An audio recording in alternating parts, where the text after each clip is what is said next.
Start again. Welcome everyone. Welcome to the webinar on working well and leading aid organisations with care and compassion during COVID. We're so pleased that you can join us this afternoon or morning or evening, depending on where this finds you. So my name is Tanya Wood. I'm the Executive Director of the CHS Alliance, and I'm going to be your moderator for today. But before I begin, we're going to go through some of the technical aspects and go through some housekeeping. So today's webinar is going to be 1 hour long, and we'll be quite strict on that because I know everyone's very busy, and that will include listening to our panelists and time for some questions and answers. You'll see that you're all muted, and if you can raise your hand or wave or use the chat function when you need to ask a question. You can also submit your questions via the Q&A feature, which I hope you can find on your screen. And that also gives you an opportunity where you can move and upvote and vote for the questions that you would like to see answered. There's also the possibility of using the chat feature. So if you can use the chat, you can communicate with us through, and Gazelle, our people management advisor, waving to you there, will be following it. She'll also be monitoring the questions and answers. And if we don't get to some of your Q&As today, we'll follow up with them in writing. And then we want this to be as interactive as possible. So it wouldn't be a CHS Alliance event unless it had a means of you being able to participate and give your feedback. So during the discussion, you're going to be invited to participate in some polls and give your opinions. We've just launched one to get to know you better. Is it up, Gazelle? There you go. I hope you can all see this one. And I wonder if you can start adding in your answers to this short poll, just so that we can get to know you. So, which flavour of ice cream best represents you?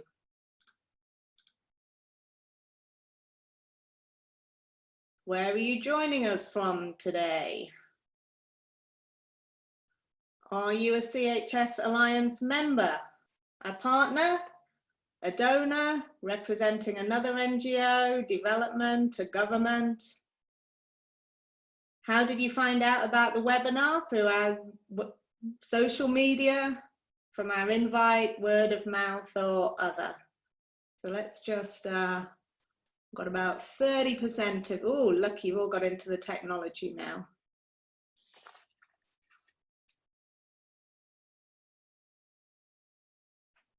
Just give that a couple more minutes.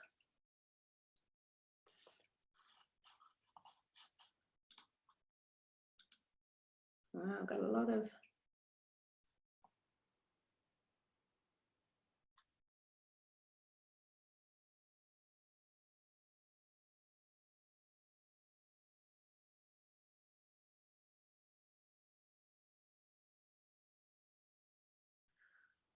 Great, a lot of chocolates out there, a few vanillas, not many rum and raisins, and a lot from Europe. We need to get more North Americans and more from the MENA region, but a good spread. That's from about 60% of you have managed to cast your vote, so we'll keep that running for a bit longer. Oh. And a lot of NGOs, quite a few members, and most of you responding to the message from the Alliance. Great, and you'll be capturing this, Gazelle. Excellent.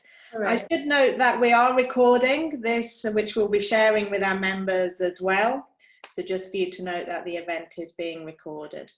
Should you have any connection problems, again, Gazelle is managing it and monitoring it, so please let her know and she'll try and help you as best she can. So great, with that, let's get into, we've got a short time, so let's try and get into today's event. We're going to be, I'll say a few words of why we're holding this event. We'll then be asking our panelists, and you'll hear from them a couple of questions that I'll be asking each of them. Then there's a chance for your Q&A, and then a chance to go back to the panelists. So maybe I can just take a few words of why we're hosting this event today, and leading this discussion about what it means to lead organizations with care and compassion.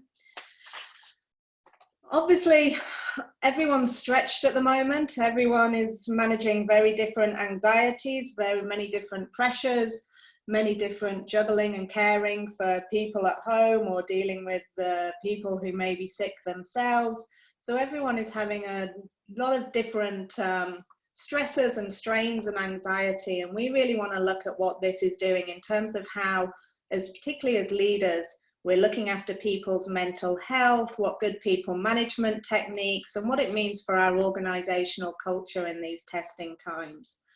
We hopefully want to share some resources or examples of good practice that's happening out there, and really a chance and a bit of an opportunity just to come together in a bit of solidarity to support each other.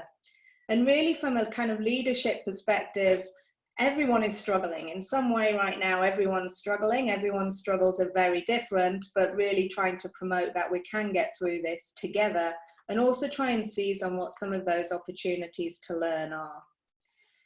So the CHS Alliance has long been concerned with aid worker well-being from our time back in People in Aid, and this is really because the staff and volunteers are crucial to the delivery of aid. And of the 9 commitments of the CHS, the core humanitarian standard, which I hope you're all very familiar with on this call, if people are not treated well, and if they're not well, then they certainly can't serve well. And you'll have seen our hashtag of Be Well, Serve Well that we've been using. The initiative to cultivate caring, compassionate aid into aid organisations looks at this diagram. Oh, sorry, let me go back.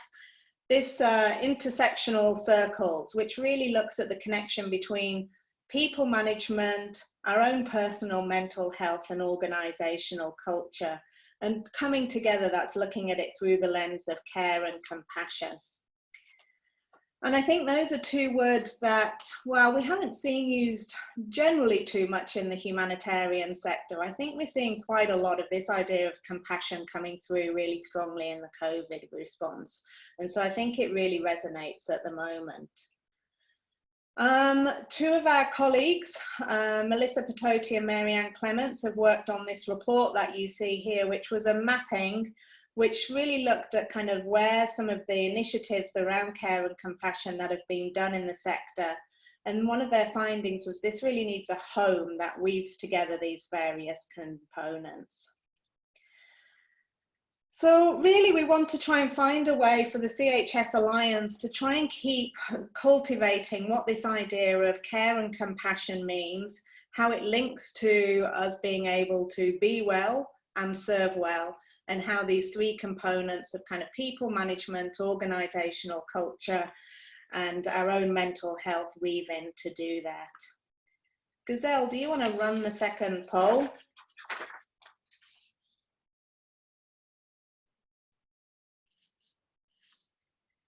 So with that, just before we get into this, just kind of does this resonate with you? Does this make sense? And maybe just if you can have a look at kind of why you're here today, so we get a sense of why you've joined us. And see if what I said makes sense to you and whether you're on the right call.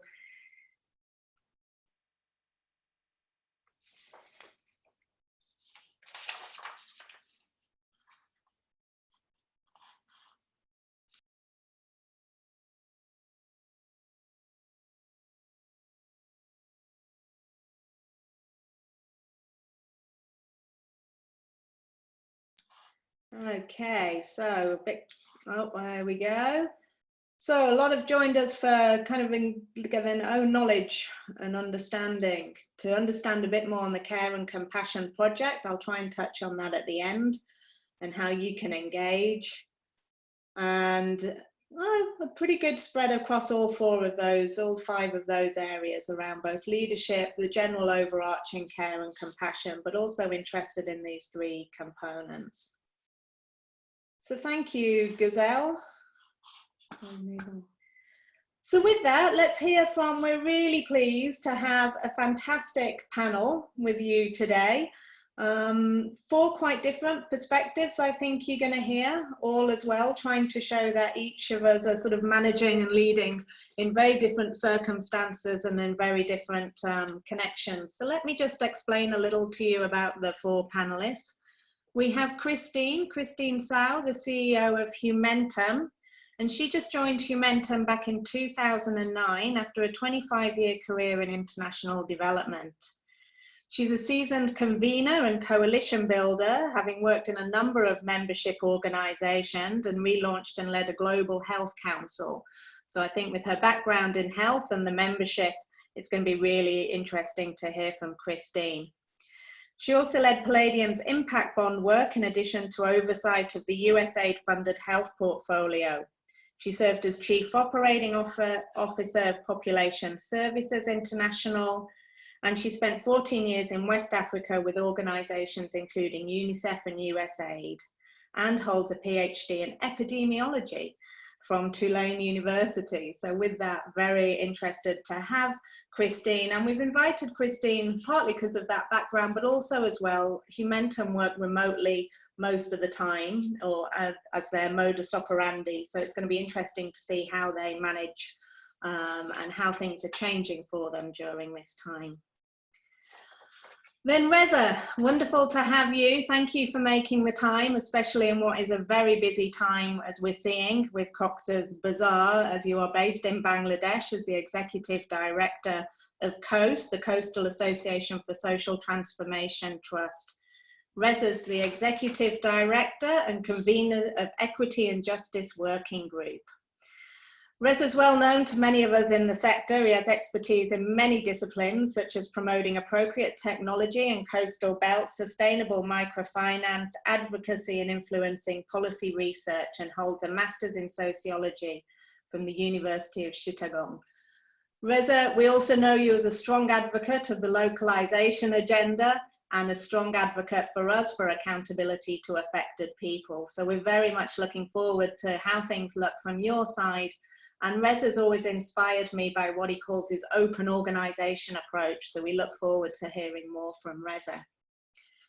Jill, a pleasure to hear from a part of the world we don't too often, but from Trinidad and Tobago. Jill is the president of Trinidad and Tobago Red Cross, which I think as we've all got a lot to learn from how the Red Cross movement is certainly relying and managing, as it does so much, on its volunteers, who play a critical role in any crisis, but certainly seeing them then. But a few words about Jill. She's a leader in the NGO sector generally, has a master's degree in business with a focus on leadership.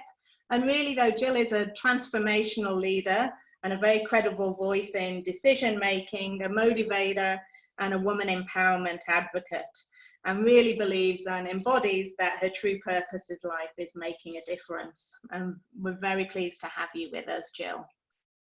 And Ian, thank you for making the time from Afghanistan. A different context as well that you'll hear. And Ian Ridley has over 25 years working internationally, and at the moment is serving as head of office in Afghanistan for UN OCHA, and before that led OCHA's South Sudan office. Prior to joining the UN, Ian was based in our building with the CHS Alliance working for World Vision, and he was their Senior Director of Humanitarian Operations. He has also was very closely connected to the core humanitarian standard from his work also sitting on the Sphere board. And we really look forward to Ian's perspective, which, as you can imagine, being in a context which is used to working on kind of close, restricted movement, but also how things look from a real humanitarian crisis perspective. So with that, we had two questions that we were asking our panelists to consider. So I'm going to start with this first one, which is really the kind of core of what we want to get into and about yourselves. And I'm going to turn to you, Christine. and ask you, what are you doing now to be caring and compassionate to your staff? And also maybe touch on, as a leader yourself, how does that resonate for you? So I'll pass to Christine. Sure, thanks, Tanya. Good morning, good afternoon, good evening. I'm really happy to be part of this panel today, and I just want to thank CHS Alliance because I think that we've all been caught up in the operational and logistic and financial aspects of this crisis, and compassion and leadership kind of get pushed to the back a bit. And in fact, one of the things that we know about resilience, the very important thing is to be able to bring your staff with you in order to be a resilient organization. And that involves being a leader and being compassionate and really strengthening your team through time of crisis rather than letting your team fall apart because you're so busy focusing on leadership. On logistics. So for Hue Mentum, as we said earlier, Hue Mentum's been a remote workforce for a couple of years now already. So we had an advantage that we didn't have to have a big transition to working remotely, and that's been definitely helpful for us. But we have really looked at our operating model and made some changes to make sure that we are really checking in with staff and, I think strengthening the ways that we were already working to make sure that we are being, in fact, compassionate. There are two kind of guiding principles, I'd say, that we really are following. The first is just listening and communication. I have to just totally underline how important communication is. Over-communicate, and if you think you've already over-communicated, do it again. There will be people who maybe don't get the message the first time. There are people who get the message but are dealing with so many other things that the message doesn't stick. So getting it to them multiple times and also in multiple media. So it could be a message on a Slack channel, but also something that is repeated in the all staff, and also something that you do in direct messaging to staff through email or through Slack or through a manager conversation. Also just encourage people to listen. Lots of people have, anxiety and questions, and they need to be given the space to be able to ask those questions. One of the things that we've done is we have now introduced a survey on SurveyMonkey that is open 24/7. And so staff can go in online, check into the survey, and provide us with comments and suggestions. And because it is SurveyMonkey, it's being done anonymously. People are invited to leave their name if they want, but it means that they can also leave anonymous feedback for us that will help us be able to better adapt our response to their needs. We went very early to flexible hours. We've got people across many time zones. We asked people we designated 3 core hours of the day across each time zone where we're asking everybody to be working. So that means that we have 3 hours where we can organize team meetings, but beyond that, people are really given the latitude to get their work done on the schedule that makes sense for them. We are actively reviewing and encouraging the taking of leave. People are, working actually harder than ever at Hue Mentum, and we don't want them to burn out, especially because they are balancing work with frequently childcare duties or elder care duties. We want people to take care of themselves, and so we are asking them to schedule that leave with their supervisors. We usually have a monthly staff meeting. Now we're having bi-weekly staff meetings.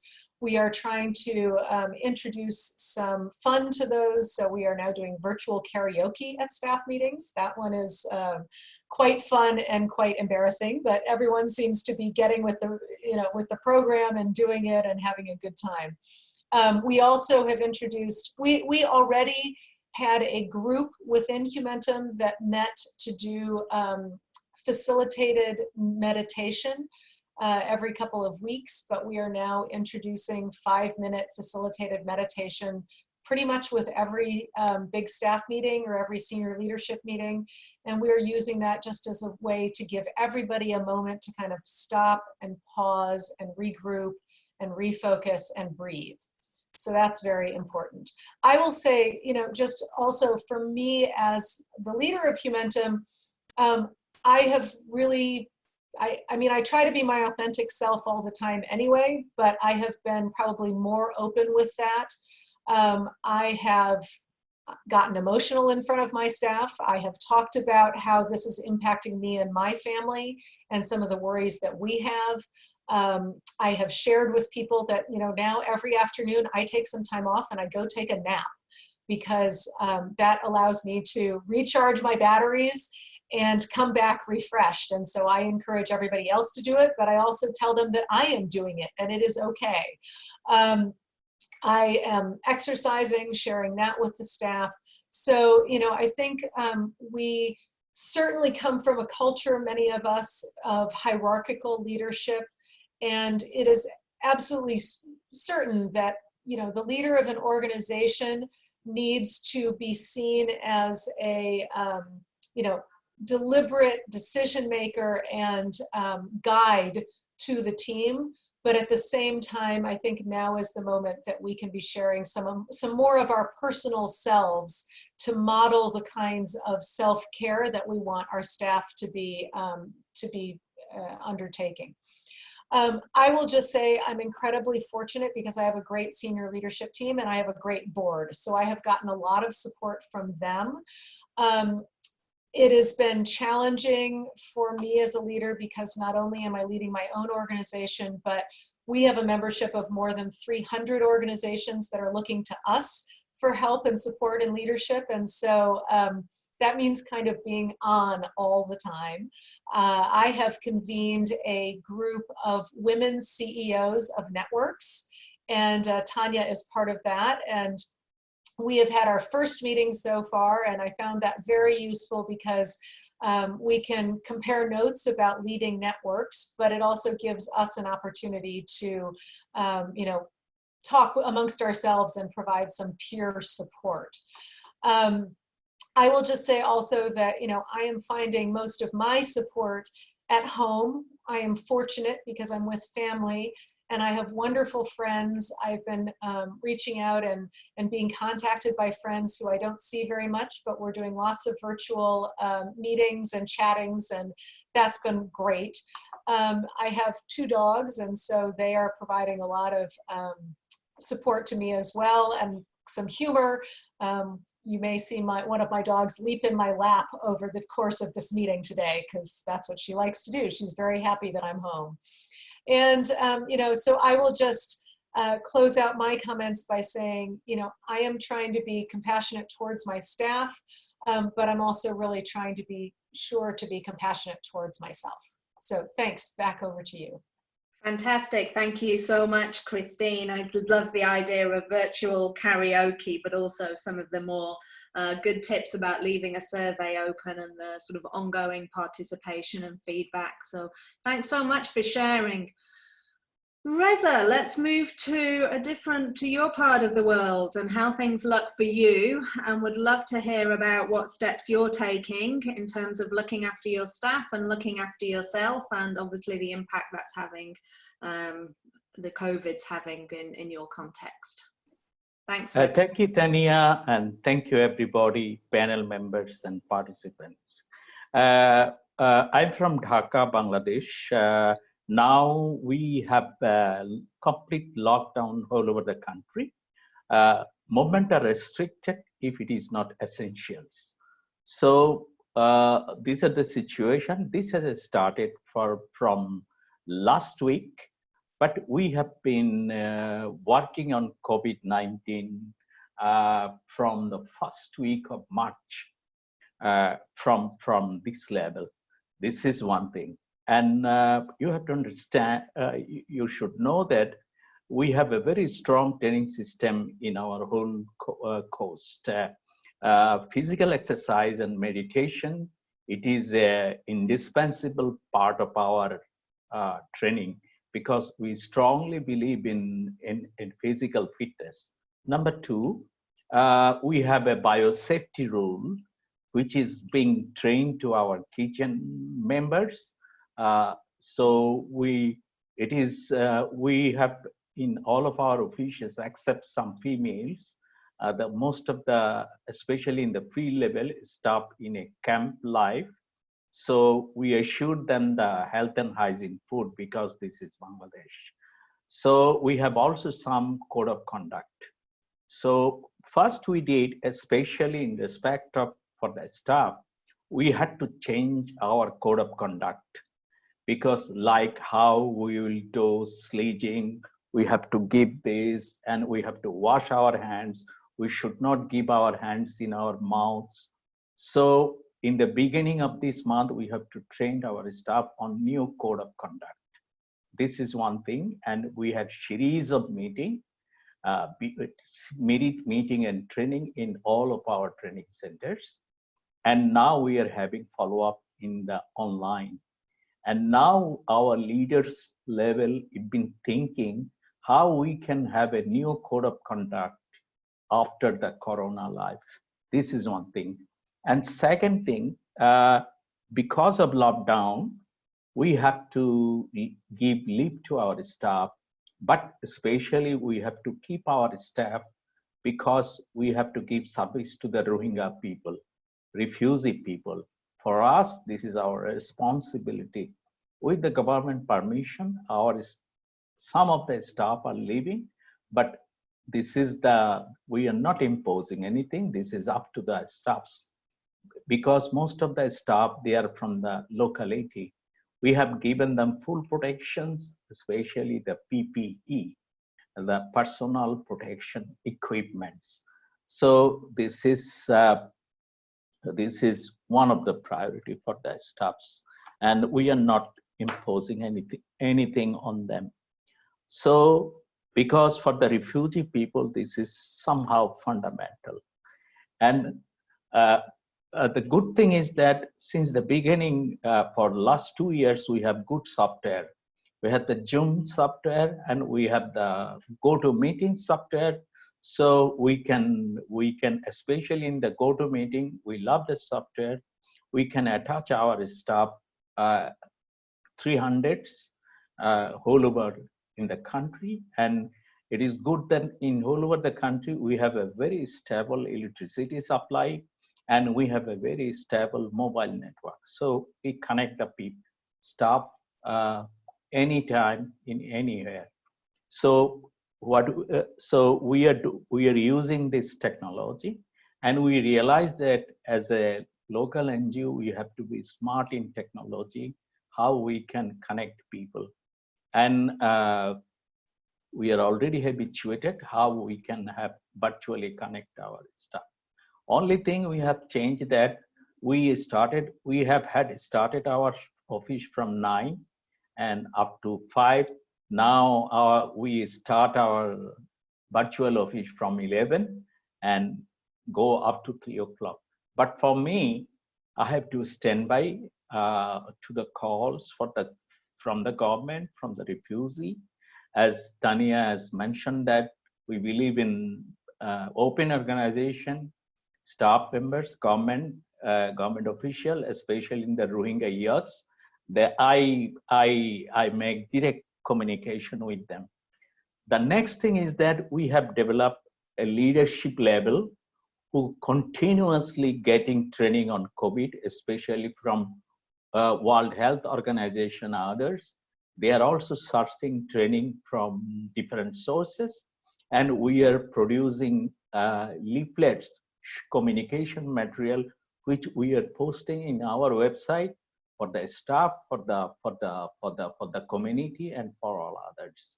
Because this is a thing, every day it is evolving. And one thing we have to cultivate the hope. So my responsibility, I am attaching all the staffs in the GoToMeeting, in the live stream, in the Facebook, that I am always telling the hope. And in fact, I am hopeful that this is a very different crisis. We face a lot of cyclones, even the refugee influx. But we could have been able to telling what is the end. But for the people like who are staying in the refugee camp, people who are living in the remote islands, they have a very limited space to the entry to the knowledge level. So we are always keeping the people in hope and energizing them and motivating them, so that people will try to do something. And so this is the one thing. And next thing is the advocacy, which is we are doing, because now what is happening, two things is developing. That so-called very xenophobic sense. Okay, let's protect our Bangladeshi people. Forget about the refugee people. This is very dangerous. Second thing, that, oh, we are not the carrier of the COVID, corona. This is the foreigners of the foreigners who are coming in the country. This is so dangerous. So we are going to the press conference. We are going for the online seminars, and we are telling, no, this is very wrong. Neither Rohingya nor the foreigners is the root cause of the this virus. So we should not embark on this sort of sense. Third thing is that security, so-called security issues. Government is not allowing 4G mobile network in the camps, but we are telling continuously, giving a statement that, look, this is funny thing. You can track anyone through mobile networks and others. Let open the 4G networks, because I have the 4G networks. Every day I'm getting new learning. I'm passing to my family, passing to my staffs. So they are having the self-protection. So this is the one thing we are doing continuously. All above, I'm writing small pieces up every day, and especially in the district level, most of the printing newspaper has been collapsed. And I'm writing in online newspaper, national newspapers, in a very short things. I'm encouraging my colleagues to write, to create hope, to have a greater unity, and to take care of marginalized people, especially the Rohingyas, especially the slum dwellers. But all above, I'm telling my colleagues, we have to be our protection is first. We have we have to have the regular exercise. Say, I used to go to the park in past, but I'm not going to the park now. My office is in a 10-story building. So what I'm doing, 3 times I'm going on top of the 10-story and going down. So, so I feel this is an era is giving learning. This is an era of behavioral change, especially for the adult people. Behavioral change is not very easy. We have to continue to pursue our colleagues, and we have to continue to learn from the situation. Over to Tanya. Thank you. Thanks so much, Reza. Lots in there. I particularly would love to follow up with you on how you're going to be changing and adapting your code of conduct after this. That's something it'd be great to engage with our members on. So expect to hear more. Just a reminder, we're going to get short on time, everyone, but if you can use the Q&A function, if you have got any questions, then we can start to look at them. And come and leave a little bit of time for comments on those. But Jill, let's move to you. And apologies already for how the question's framed, because obviously it's critical, and we do often forget this, that it really is the volunteers that we rely on a lot during these crises. And the Red Cross is known for how it looks after its volunteers in a crisis. So we'd love to hear a little bit about, as the president of Trinidad and Tobago Red Cross, and more generally the work the Red Cross is doing on looking after its volunteers, but also some words again as you as a leader, how you're embodying that as well. So over to you for the next 5 minutes, please, Jill. Thank you, everyone. Thank you to CHS for allowing me to participate as a panelist. This, I think, is a very critical topic and one that's being overlooked in many sectors, especially in the humanitarian field, in terms of how we are compassionate, not just as leaders, but as individuals. and as organizations. Just to give such a first, maybe just an understanding of what is happening nationally before I go to how, as an organization, we are responding. Trinidad and Tobago is on a lockdown in terms of borders are closed. There's restriction of movement, and that's only essential businesses are open. And how in most cases, you have compliance. So I would say about 80% of the country is being compliant to the restriction, but you still have those persons or those, let's say, businesses that are still, that you still have to encourage somewhat in terms of compliance. From the Trinidad and Tobago perspective, I want to say that, you know, this crisis globally is creating new realities for all of us in terms of how we respond, in terms of how we function as an organization, and in terms of how we communicate.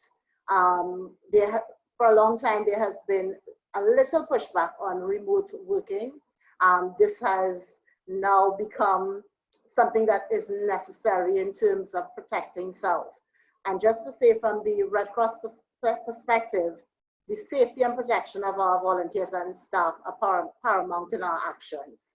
So what have we been doing as a Trinidad and Tobago Red Cross is we are of service in our auxiliary role to government. We have a very unique status across the globe in terms of our auxiliary function. And from our local point, we've been supporting the state in doing contact tracing. So a lot of our volunteers are assigned to the Ministry of Health, working with the tools and the systems that government have in place in doing contact tracing. It meant for me and for the organization ensuring that all our volunteers and staff were educated through training and sensitization about COVID-19, how to protect themselves, how to the facts around COVID-19 and what they needed to know in light of this crisis, and how, from Red Cross perspective, we would respond.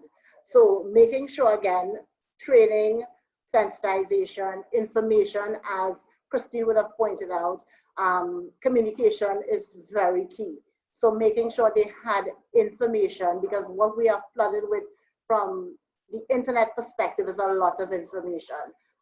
Some accurate, some not accurate, a lot of myths, a lot of fake news. So making sure staff and volunteers knew how to navigate through and where to check for accurate information. Definitely check the Red Cross, check the Ministry of Health. So making sure the public knew that. So we engage in a lot of risk communication on our social media pages, on our website, on sharing through virtual training sessions with our volunteers and staff.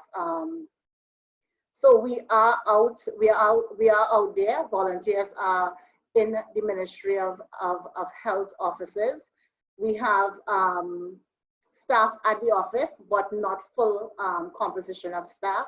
We have just key people here, and they're on a rotation system, so not everyone required to be at the office every day per week. We have ensured as well that volunteers and staff have IDs and letters, so that if they are stopped, if at all they are stopped on the road, they can present IDs as essential, demonstrating why they are on the road. From the perspective of what we are also doing in terms of what I'm doing to make sure that we consider not just needs or the concerns of volunteers and staff, is making sure that I'm doing active listening from the perspective of not just being stretched by fears, but making sure I am actually listening amongst the concern to pull out information that we can address accurately and, most importantly, appropriately. We have been doing PSS, psychosocial support, for our volunteers and for our staff, as well as we have opened a hotline for the public. So the public can call our trained volunteers in psychosocial support to discuss their fears and concern around COVID-19. That facility is also open to volunteers and staff as needed as well. We have done 1 or 2 surveys that we have sent out into the public to get feedback on what their concern may be, what are some of the fears, or whether or not they have been they've been tested positive for COVID, and what are some of the issues that they are facing, and how can we help, or how can we design our program response to meet some of the needs of the wider public. That includes, of course, the migrant population. From what else can I add in terms of what we are doing as a national society? I think more, for me, it is also ensuring from the safety and protection element that that we don't miss anything, because it's very critical that with something like this, the Red Cross has always been at the front line of every response, our volunteers. And the difference with this is that contact or potential contact would have some fear. So the ones who have to be in the front line is ensuring as well that they are well equipped with PPE kits, that they have the correct information and they understand how to respond with questions, and making sure that they take personal responsibility about being safe for themselves, and that they share that information with their family and friends as well. So that's what I would want to contribute at this stage in terms of what we are doing as an organization to make sure we remain compassionate from my perspective in terms of as a leader and being and translating that to me. One, I want to make sure that I'm always seen, so it's not a matter of just sharing and discussing, but also that the volunteers and staff see me and see that I am leading this response from the front, and that I'm here, I'm accessible, and that I am open to listen to them, regardless of what their concern may be, and more so that I will address that concern. I think I am now coming to the point of understanding how to be more compassionate to Jill, from the perspective of, sometimes as a leader and being in the humanitarian field, you always put others first. You always put your volunteers, your staff, your beneficiaries first, because you're here to serve. And we miss sometimes the fact, and I was so appreciative of Christine's approach and all I would call it self-reward. It's more like filling your cup. And I can appreciate that in terms of, I think we miss sometimes as leaders that it's necessary to pour in so that you can pour out. And, if nothing else I take from this is the importance of that self-repair and that self-filling, so that you can give more of others. So back to you, Tanya. Thank you. Thank you, Jill. I love that term, self-repair. And I think, again, COVID, the sort of global pandemic of COVID is really going to put the idea that we really rely on our communities and the volunteers first and foremost in any disaster. And I think there's something that we could do with our members on kind of highlighting the work that's being done at the volunteer level during this crisis. So love to talk more on that one as well. But let's go to Ian. Ian, a really interesting perspective from where you are, from Afghanistan. And I want to hear obviously how it feels for yourself as a leader there for OCHA. But also as well, if you can just start, because I'm a bit conscious of the time, but a little bit of how you see it from the sort of OCHA perspective on what's going to make a difference about this response to the humanitarian sector, just so we start going into that approach as we come down the line here. So over to you, Ian. Thanks. Thanks, Tanya. Yeah, thanks for the opportunity. And I think just starting with that question of what's the difference going to be, I can't think of a time in my career when we faced an emergency that touches literally everybody on Earth. We've had emergencies that have touched many countries at once. I think of the tsunami, the Asian tsunami. We have emergencies that have been very worrying, but have been quite geographically confined, such as the Ebola crisis. But now we're facing something that touches us all. So I think one of the things perhaps that is going to be different when we look back on this and look at how we've dealt with it is that recognition that we've been involved and personally affected, as well as professionally engaged. I think that's the defining feature of this situation. I think what that might result in the long run is some of us may feel we've seen one emergency too many after this and decide that we need to find other things to do in life that are perhaps not as taxing. Conversely, I think there'll be others that will look at organizations and individuals involved and say, I want to do more of that. I hope that this results in an outpouring of compassion and volunteerism around the world. But I think we're still very much in the shock phase. It's just remarkable to think how quickly the world has changed. I was just looking on Facebook the other day. Just a few weeks ago, I was in Dubai with friends having a meal. It's almost unthinkable now that I could have been doing that. I think some of the things then that we're called to do as leaders, Christine mentioned at the very beginning, that need for authenticity. We have to be authentic, we have to be vulnerable, because it affects us all. We have to mention that to our staff. I'm concerned about my parents, I'm concerned about my children, I'm concerned about my future. And it's important that I think we're honest about that, and we recognize that it affects us all. I think we need to slow down. We need to reset our expectations with ourselves and our teams about what we can achieve, about accuracy. I work for an organization that prides itself on never getting a word wrong, at least in our English publications. I think those days are gone. We need to let things slip now and concentrate on getting the job done well enough, not getting perfection. I think we need to recognize that things are going to take longer in this virtual environment that many of us now find ourselves working in. It's a week now since my office switched to working remotely. I think we're all spending way too much time looking at our computer screens because we can't be spending time looking at each other in meetings. I think we're going to have to find other ways to work. Maybe we need to reconvene in meetings and do that social distancing. Maybe soon we'll get used to the idea of doing that. We need to be careful about assumptions. I'm in an organization where some of our staff have left.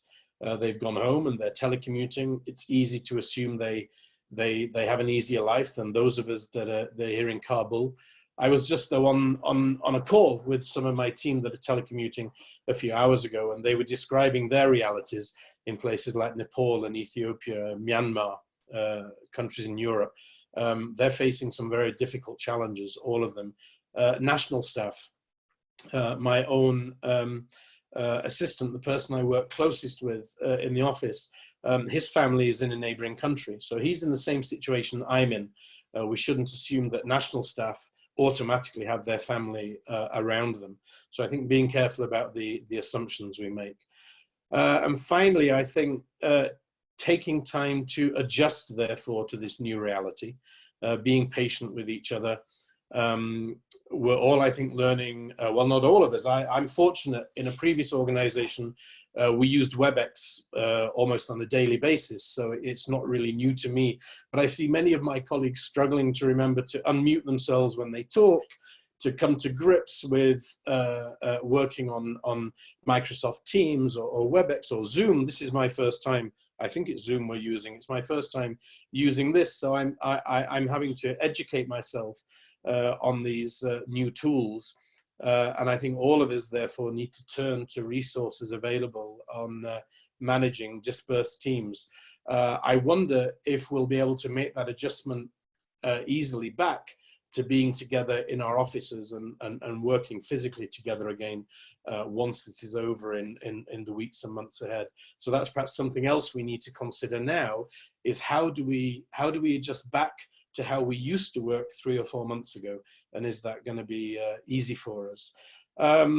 So let me stop there. Well, let me stop there by just saying one thing that we're doing here is we are trying to set boundaries around our work. Those of us that are still here living together on what is already a fairly isolated compound, we're going to make use of the last minutes of daylight today to get together and have a drink at what is the end of our week, just to help us put some boundaries around our lives and make that division between work and the rest of our lives something that is still a reality for us. So let me stop there. Thanks.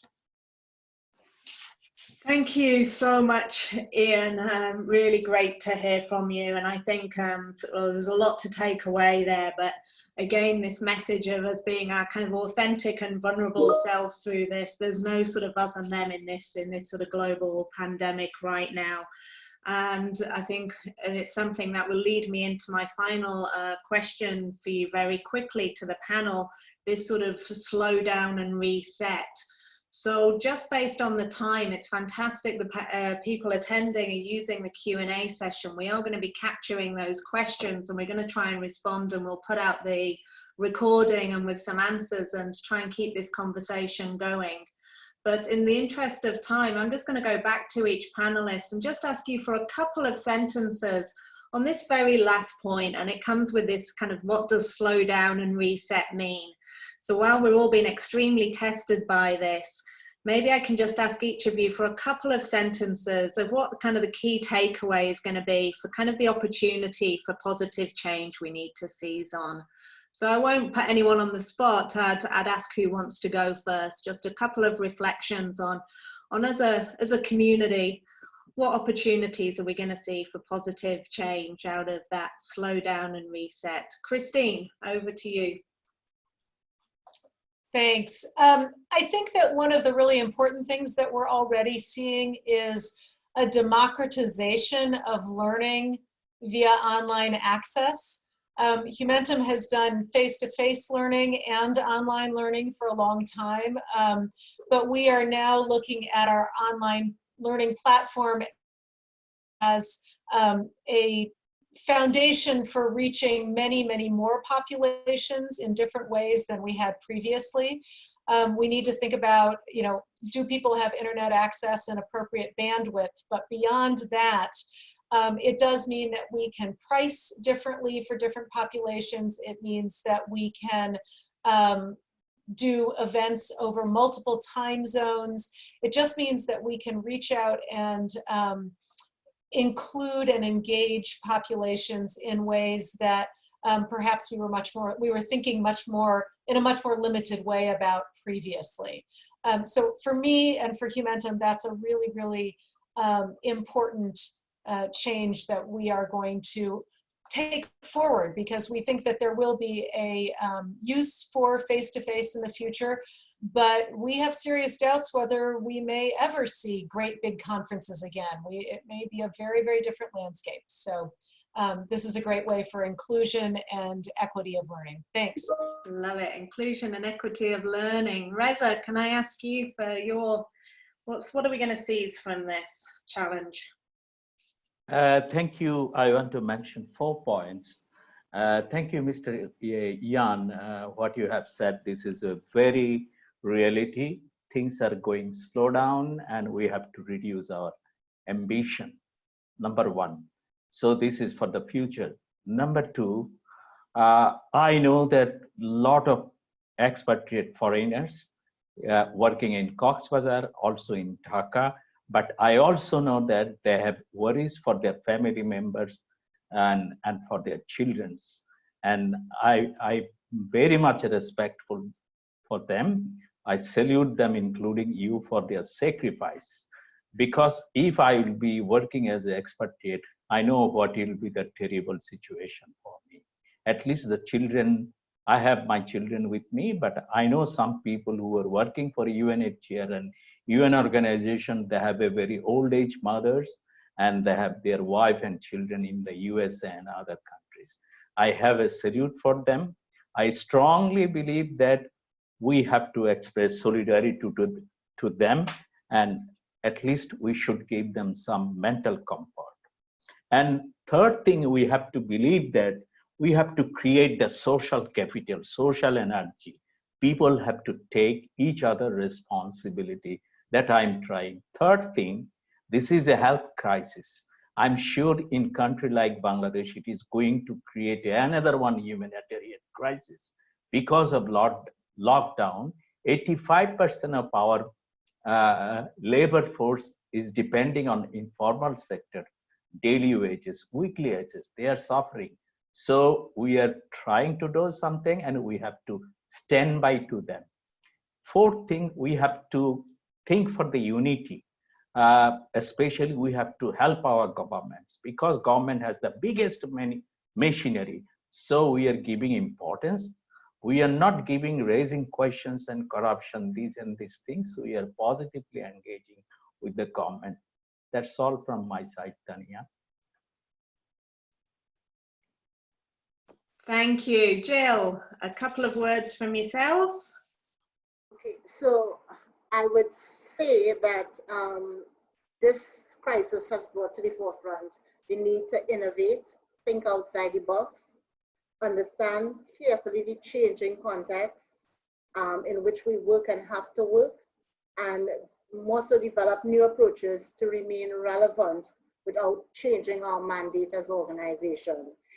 But for the Red Cross, it means exploring more from a national society context, online training, and offering that to public in the short and medium term, and also reviewing and ensuring that the organization has business continuity plan, because most times, you know, we are more reactive than we are proactive. So becoming very proactive in our approaches and looking at tools such as business WhatsApp to keep our public informed and to ensure that we get the necessary feedback through the use of social media.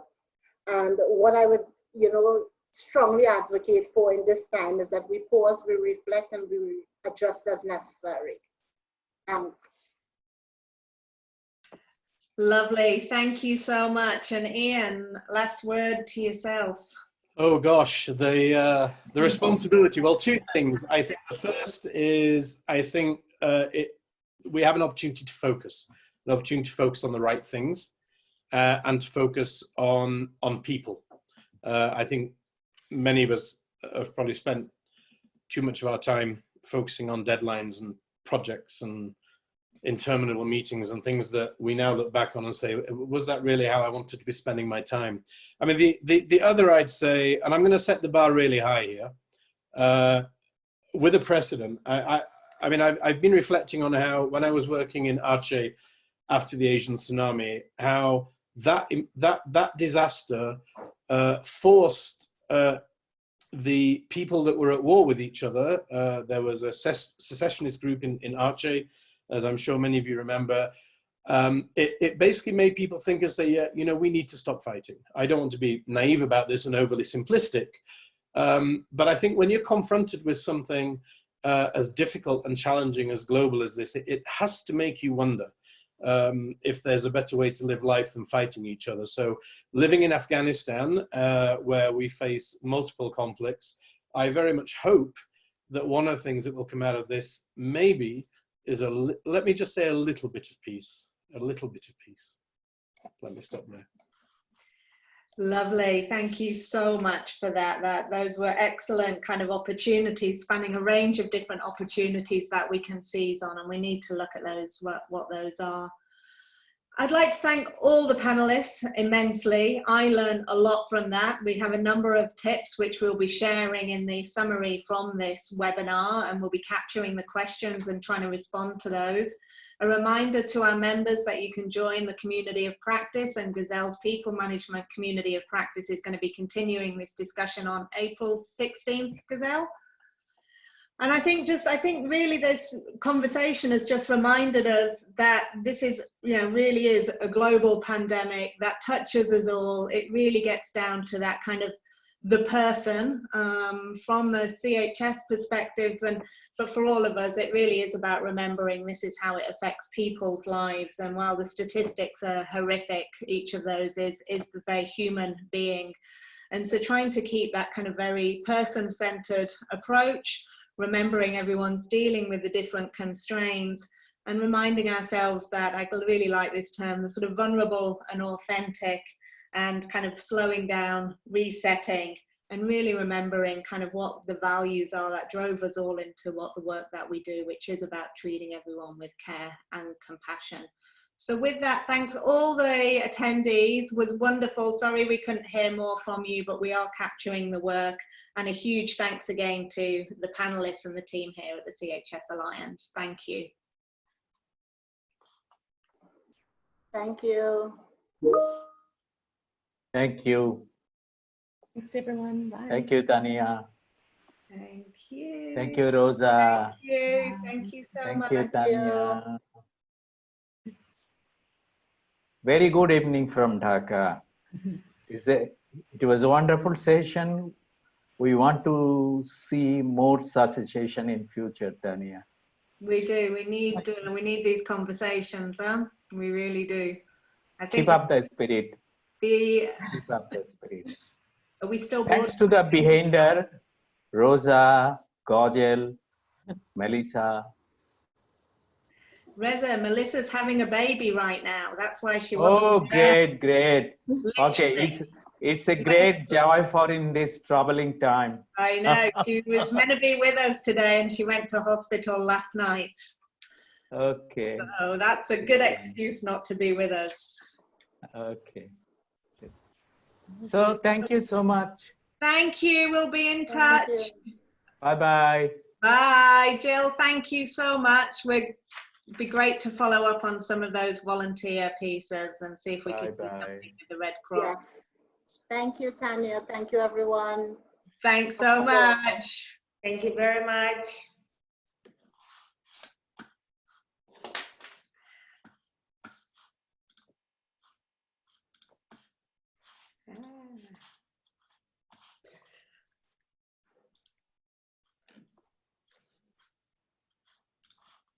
How do I leave?